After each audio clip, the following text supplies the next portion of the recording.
You've been told black holes destroy everything, but what if they're actually cosmic portals that mirror the journey of spiritual awakening?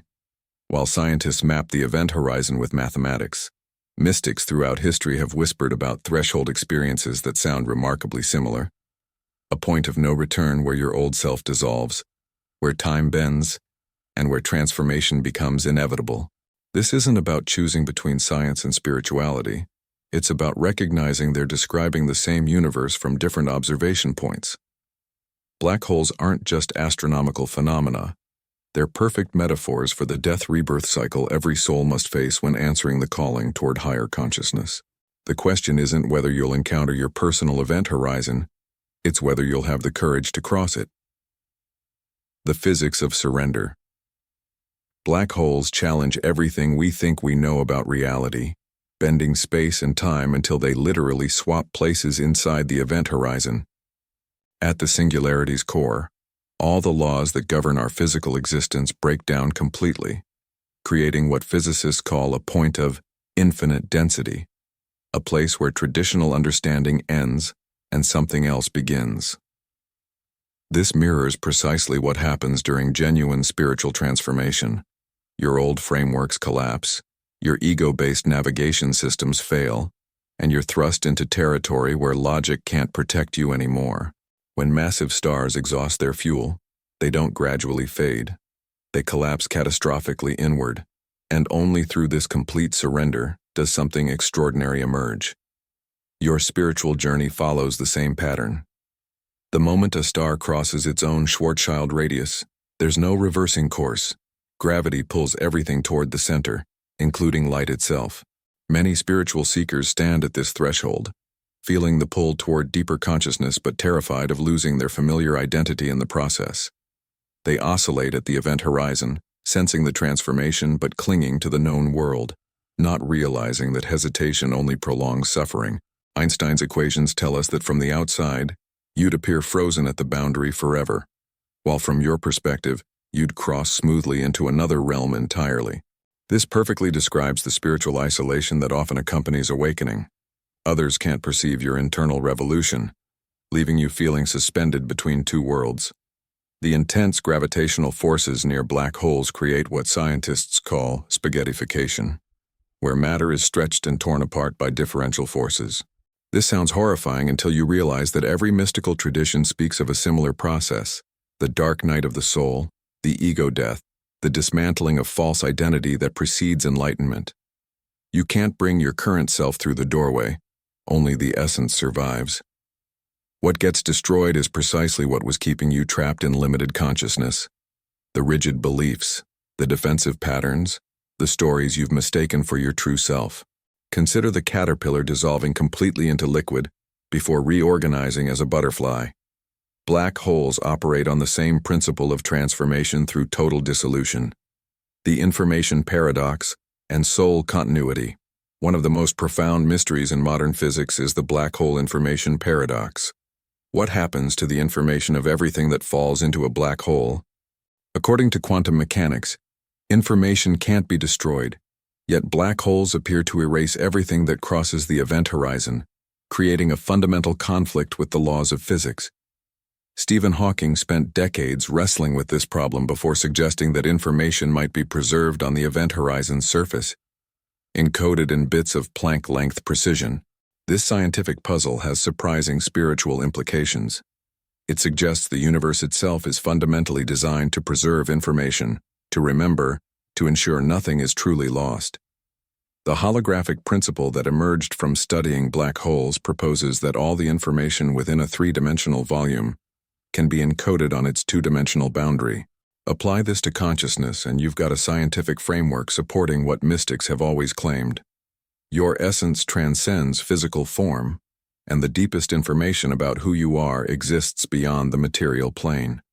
When spiritual teachers talk about the Akashic records or the soul's eternal nature, they're describing something remarkably similar to the information preservation mechanisms physicists now believe operate at black holes. Your experiences, lessons, and growth don't vanish when your physical form dissolves. They're encoded into the fabric of reality itself. Hawking radiation presents another fascinating parallel. Black holes actually emit energy through quantum fluctuations at the event horizon, slowly evaporating over vast timescales. This means black holes aren't purely destructive.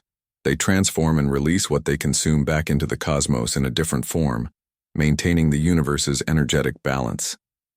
Your healing journey works identically. The traumatic experiences and limiting beliefs you've absorbed must be processed through your consciousness, your personal event horizon, where they're transformed into wisdom and compassion before being released as elevated energy. Nothing is wasted in this universe. Every fragment of darkness you integrate becomes light you can share. The event horizon as initiation. The event horizon represents the point of no return, the invisible boundary where escape velocity exceeds the speed of light. Every authentic spiritual awakening includes such moments, those threshold experiences where you know intuitively that crossing forward means leaving your former life behind. These initiation points appear differently for everyone.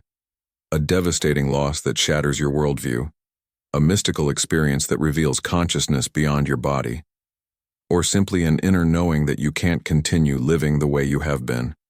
The calling toward transformation always presents you with this boundary, and your soul's growth depends on your willingness to cross it, despite not knowing what lies beyond. Standing at your personal event horizon generates tremendous anxiety because your ego correctly perceives this as its potential destruction. Everything you've used to define yourself, your social roles, your accomplishments, your carefully constructed personality, faces dissolution on the other side. This is why so many people experience the 7 symptoms of spiritual awakening as crisis rather than blessing. The insomnia, the energetic hypersensitivity, the sudden inability to tolerate superficial relationships. Your consciousness is literally preparing to cross a threshold, and the part of you that must stay behind naturally resists. Read anything by Eckhart Tolle, or watch any interview with people who've had near-death experiences. They all describe this moment of surrender where resistance finally collapses. The physics tells us something encouraging. Time dilation means that crossing the event horizon can happen smoothly and relatively painlessly from your own reference frame. The terror is mostly in the anticipation, in the watching yourself approach the boundary. Once you actually commit, once you genuinely surrender to the transformation process, the transition often happens with surprising grace. Your higher self has already navigated this crossing. It's your limited awareness that creates the drama and resistance. Practice daily meditation focused on releasing control, or try breathwork sessions that induce temporary ego dissolution. These are training wheels for crossing larger thresholds. Singularity and the true self. At the black hole's heart lies the singularity, a point where density becomes infinite and our current physics completely breaks down. This isn't a failure of black holes. It's a revelation that our mathematical descriptions of reality have boundaries, that something exists beyond what equations can capture. The singularity represents the ultimate unknown, and your true self occupies a similar position relative to your thinking mind. No amount of psychological analysis or spiritual concepts can fully capture what you actually are at your deepest core. You have to journey to that center yourself and experience it directly. The singularity is where space and time lose their ordinary meaning, where the familiar dimensions that structure your daily experience simply don't apply. Mystics describe the same phenomenon when discussing enlightenment or union with the divine, a state beyond time, beyond separation, beyond the subject-object split that characterizes normal consciousness. This isn't poetic language. It's as precise a description as physicists use for the singularity.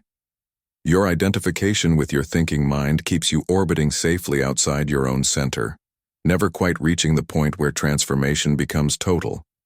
The spiritual portal to your authentic nature requires passing through conceptual frameworks into direct experience.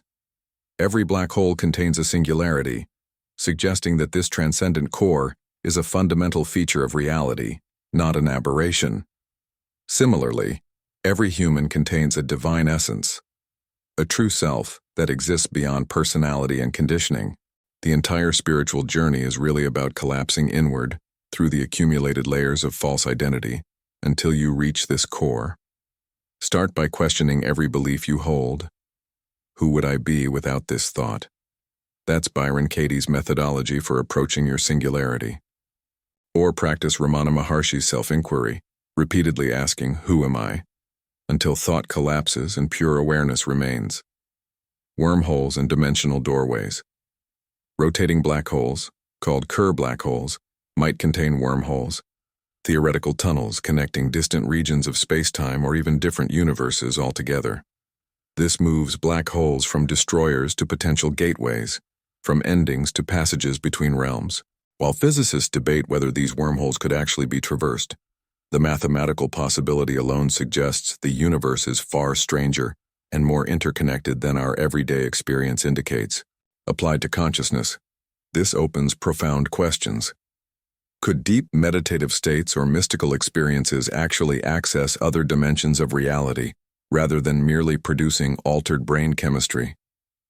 The concept of wormholes provides a scientific framework for understanding what shamanic traditions have described for millennia: journeys to other realms, communications with non-physical entities, access to information beyond normal sensory channels. These aren't necessarily fantasies or hallucinations. They might represent consciousness navigating through dimensional doorways that our materialist worldview has taught us to dismiss. When you experience energetic portals during deep meditation, when you suddenly access wisdom that seems to come from beyond your personal history, you might be encountering the consciousness equivalent of traversing a wormhole. Your higher self exists simultaneously in multiple dimensions, and spiritual practice gradually opens the connecting passages. Recent gravitational wave detections suggest black holes can merge, potentially creating bridges between previously separate regions of space. This mirrors the integration work required in personal development, merging your shadow self with your conscious identity, uniting masculine and feminine energies within, connecting your human experience with your divine nature. Each integration creates new internal pathways, new capacities, new access to consciousness territories that were previously unreachable. Try visualization practices where you imagine different aspects of yourself: wounded child, warrior, sage, literally merging into a unified whole. And notice how this internal geometry shift changes your external experience. Darkness as transformation. The defining characteristic of black holes is darkness. They're regions where light cannot escape, creating absolute blackness against the cosmic background. This challenges our cultural equation of light with good and darkness with evil, suggesting instead that darkness serves essential transformative functions. Without black holes, the universe couldn't regulate its energy distribution, galaxies wouldn't form properly, the cosmic ecology would collapse. Darkness isn't the opposite of light. It's the womb where transformation occurs, the necessary complement in a universe that requires both expansion and contraction, both radiation and absorption. Your spiritual growth requires periods of darkness, the depression that forces you to question your life's direction, the confusion that dismantles false certainty, the isolation that pushes you toward your inner resources. These aren't deviations from the path. They are the path. Every authentic mystical tradition includes extended periods in darkness: the Desert Fathers' caves, the vision quests in absolute blackness, the dark night of the soul that precedes union with the divine. Our culture's obsession with constant positivity and light-chasing actually prevents genuine transformation by teaching you to flee the very conditions necessary for deep change. Read St. John of the Cross's Dark Night of the Soul, or watch anything by Carl Jung on the shadow. They understood darkness as spiritual technology. Black holes concentrate matter to such density that entirely new properties emerge. They become the universe's most efficient transformers of one state into another. Your willingness to enter darkness, to sit with uncomfortable emotions, to face rejected aspects of yourself, to remain present with uncertainty, determines how efficiently you transform lower vibrational experiences into elevated consciousness. Many people accumulate decades of unprocessed darkness, wondering why they can't access higher states despite spiritual practices. Establish a daily practice of welcoming what you've been avoiding. Set a timer for 20 minutes and deliberately feel the emotions you usually distract yourself from, without trying to fix or understand them. Just compress that energy until transformation occurs naturally. The cosmic balance. Supermassive black holes sit at the center of most galaxies, including our own Milky Way, where Sagittarius A anchors everything with its 4 million solar mass gravity. These aren't random placements. Black holes appear to play crucial roles in galaxy formation and evolution, regulating star creation through their influence. This centrality suggests a profound principle. The most powerful transformative force occupies the center, not the periphery. Your spiritual core, your true self, your connection to source consciousness. This is your central black hole, the organizing principle around which everything else should orbit. The universe maintains exquisite balance between creative expansion and transformative contraction, between stars that radiate energy outward and black holes that draw everything inward. You need both polarities active in your life, the outward expression of your gifts and purpose, and the inward journey of self-knowledge and meditation. Most people emphasize one direction while neglecting the other, creating imbalance that manifests as either spiritual bypassing, all transcendence, no embodiment, or materialistic exhaustion, all action, no reflection.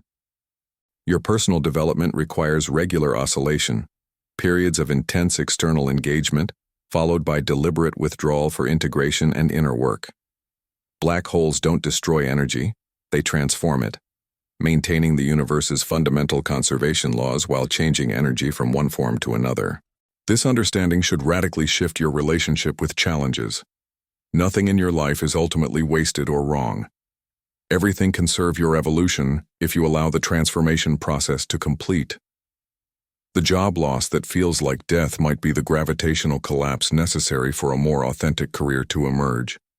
The relationship ending that breaks your heart might be the event horizon you must cross to discover your capacity for self-love.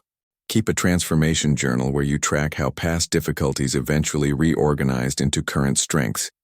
This trains you to trust the process even when you're in the darkness. Living from the center, understanding black holes transforms how we think about power and influence. The most powerful objects in the universe don't push outward aggressively, but pull everything toward an irresistible center. This is the shift from ego-driven striving to soul-centered magnetism, becoming so aligned with your authentic nature that opportunities, people, and resources are naturally drawn into your orbit. When you operate from superficial personality, you must constantly chase and convince. When you anchor into your spiritual core, the right elements arrange themselves around you. This isn't passive. Maintaining connection to your center requires disciplined practice, but it operates through attraction rather than force. The event horizon creates a boundary between what can return and what must transform. This is the discriminating wisdom your spiritual awakening develops. You learn to recognize which energies serve your evolution and which would diminish you, which relationships deserve your investment and which require compassionate distance. This isn't about judgment or superiority. It's about honoring your energetic hypersensitivity as guidance rather than burden. As you elevate your soul's frequency, incompatible elements naturally fall away while resonant connections intensify. Practice regular energy hygiene. Before accepting invitations, commitments, or new relationships, pause and feel whether they pull you toward your center or distract you from it. Black holes eventually connect everything they encounter to the fundamental structure of space-time itself, stripping away superficial characteristics to reveal underlying unity. Your spiritual maturity does something similar. The more you dissolve false identity and touch your true nature, the more you recognize that same essence looking back at you from every other being. This is the end point of the spiritual awakening journey, not escape from the universe but intimate participation in it, not transcendence of reality but profound embodiment of it. You're not seeking to become something other than human. You're discovering what human actually means when aligned with consciousness rather than separated from it. So what now? Will you continue orbiting your transformation at a safe distance? Or are you ready to cross your event horizon? Everything you've just absorbed isn't theoretical physics or abstract spirituality. It's a precise map of the territory your soul is calling you to navigate. The black hole metaphor works because you are approaching a point of no return in your own evolution. whether you consciously acknowledge it or not. The question that should be burning in your awareness right now: what aspects of your current identity are you still clutching that must dissolve before your true self can emerge? Your assignment, should you choose to accept your calling, is this: identify your personal event horizon, that threshold you've been avoiding, that change you know is necessary but terrifying, that truth about yourself or your life that you've been circling without crossing. Maybe it's finally leaving a relationship that died years ago. Maybe it's pursuing the creative work your soul demands. Maybe it's simply sitting in meditation long enough to feel what you've been running from. Whatever it is, you know exactly what I'm pointing to because you felt it activate while reading this. Stop negotiating with transformation. The universe doesn't reward hesitation at the event horizon. It rewards the courage to cross into the unknown, where your authentic power waits. Here's your uncomfortable truth. The comfortable life you're protecting isn't actually that comfortable, is it? The spiritual isolation you feel, the energetic hypersensitivity that makes this world exhausting, the persistent sense that you're meant for something more. These aren't problems to fix, but symptoms that you're ready for the next initiation. What would change if you treated your challenges not as obstacles but as the gravitational pull of your higher self, collapsing you toward the singularity where your true nature lives? Subscribe to this channel and enable notifications not just for more content, but as a commitment to yourself that you're done playing small. The doorway between heaven and nothingness is opening. Are you walking through? Or are you going to spend another decade wondering what's on the other side?